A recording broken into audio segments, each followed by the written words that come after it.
Bismillahirrahmanirrahim. Assalamualaikum warahmatullahi wabarakatuh. Jemaah fillah dimanapun anda berada, rahimani wa rahimakumullah. Semoga Allah subhanahu wa ta'ala selalu mencintai kita semua. Amin ya Allah ya rabbal alamin. Kembali lagi dalam rangka mengutip surah At-Takatsur, mengutip hikmah daripada ayat Al-Quran dalam kehidupan sehari-hari. Kita baca dulu surah At-Takatsurnya. A'udzu billahi minasy syaithanir rajim. Bismillahirrahmanirrahim. Alhaakumut takatsur hatta zurtumul maqabir. Kalla sawfa ta'lamun. ثم كلا سوف تعلمون كلا لو تعلمون علم اليقين لترون الجحيم ثم لترونها عين اليقين ثم لتسألن يومئذ عن النعيم. Jemaah fillah dimanapun anda berada, rahimani wa rahimakumullah. Di dalam surah At-Takatsur ini menerangkan bahwasanya orang yang cinta terhadap dunia tapi melalaikannya sehingga dia sadar ketika dimasukkan ke dalam kubur. Kita bahas satu persatu.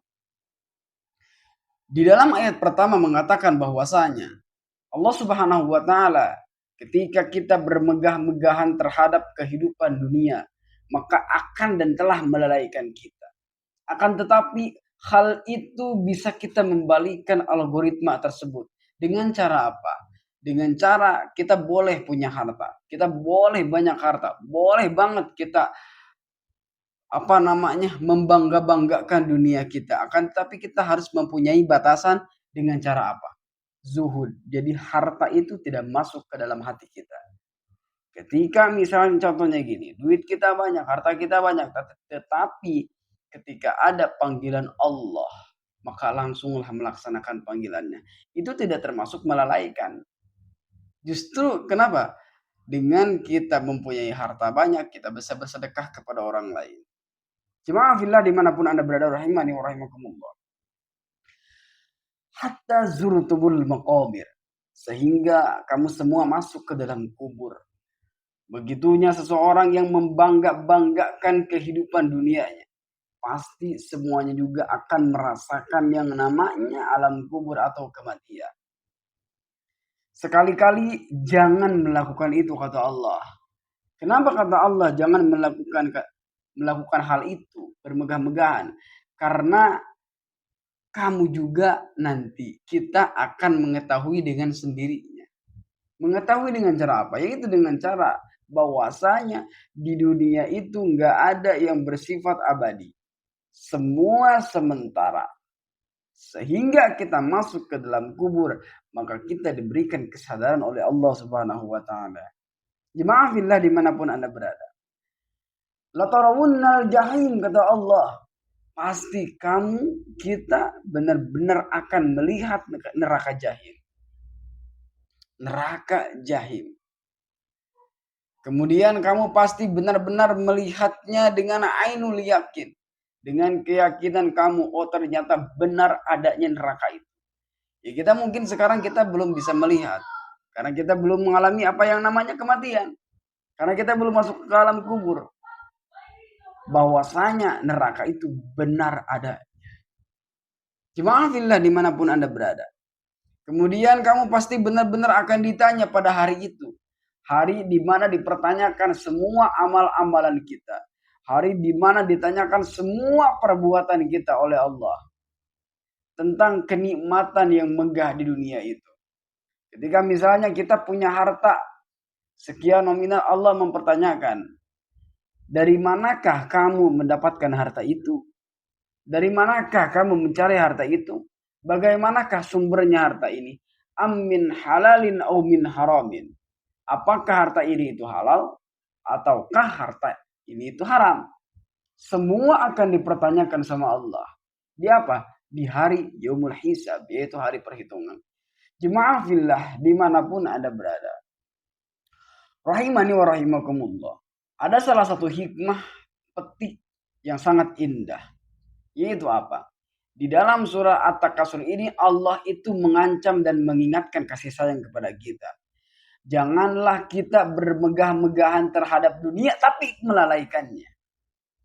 Yang saya bilang tadi, kita boleh bermegah-megahan, boleh punya dunia. Asal dengan catatan apa? Dengan catatan disclaimer, jangan melalaikan perintah Allah. Karena semua yang kita miliki itu hakikatnya adalah Allah yang punyanya. Jadi janganlah melalaikan daripada perintah Allah. Seperti itu. Dilanjutkan apa? Karena ketika kita melalaikan perintah Allah, bayangkan saja, harta yang Allah berikan itu bukan sekadar kenikmatan. Tapi kalau dalam bahasa Arabnya itu adalah istidraj atau nyungkun kalau Sunda itu. Atau kalau Indonesia itu dikasih dulu semuanya, baru nanti nggak dikasih gitu kan. Akan tetapi bisa kita bermegah-megahan, itu catatannya. Jangan melalaikan daripada nikmat Allah Subhanahu wa Ta'ala. Kenapa? Ketika kita melalaikan daripada nikmat Allah Subhanahu wa Ta'ala, maka kita akan dimasukkan ke dalam neraka jahim. Dengan melihatnya ainul yakin kita, bahwasanya begitu dahsyatnya orang yang melalaikan terhadap perintah Allah karena kecintaan kepada dunianya. Saya tidak akan lupa mengingatkan bahwasanya bukan berarti kita nggak boleh punya dunia. Bukan berarti kita nggak boleh megah-megahan. Akan tetapi kita yang tidak boleh itu adalah melalaikan daripada perintah Allah. Kenapa Allah mengatakan di sini ketika kamu bermegah-megahan akan lalai? Melalaikanmu. Karena identiknya orang yang udah punya dunia biasanya lalai. Maka dari itu kita penting pondasikan di dalam hati kita. Sebanyak apapun harta kita, jangan melalaikan daripada perintah Allah. Minimal sholat. Minimal sholat. Ketika datang panggilan sholat, kita sholat dulu. Sebanyak apapun harta kita. Yang lain nanti dulu saja. Yang penting sholat dulu. Supaya apa? Supaya Allah mencintai kita. Supaya Allah sayang sama kita. Teman-teman jemaah fillah, dimanapun Anda berada, rahimani wa rahimakumullah. Kalau kamu akan mengetahuinya sendiri. Maka dari itu, ayo bersama-sama teman-teman.